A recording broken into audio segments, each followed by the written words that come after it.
ISDA SIMM version 2.7 plus 2412 reflects the latest updates to the parameters, and it's the first recalibration under the new semi-annual cycle. This version comes into effect on July 12th, which means that firms should use it to calculate initial margin from the close of business on Friday, July 11th onwards. The shift to semi-annual calibration is meant to ensure the ISDA SIMM continues to appropriately reflect risk and is updated in a predictable and transparent way. Going forward, there will be two calibrations each year: a primary calibration that will assess all ISDA SIMM parameters and will occur in the first half of each year, and then a secondary calibration that will run in the second half of the year and will evaluate the main delta risk weights.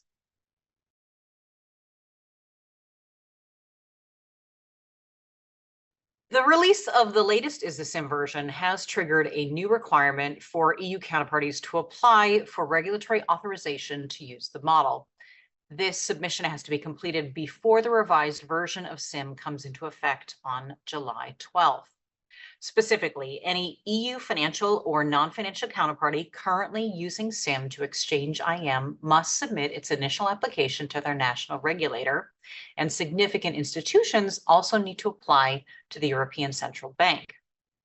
The European Banking Authority is working on more detailed requirements in the form of regulatory technical standards, but until the RTS is published and the EBA has established its central validation function, firms will need to update the data in their SIMM application annually, each March 31st.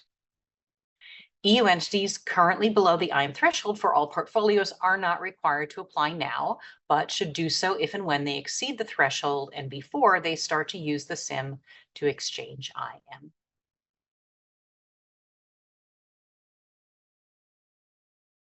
To support SIMM users in navigating this new process, ISDA's released practical guidance to clarify the application requirements.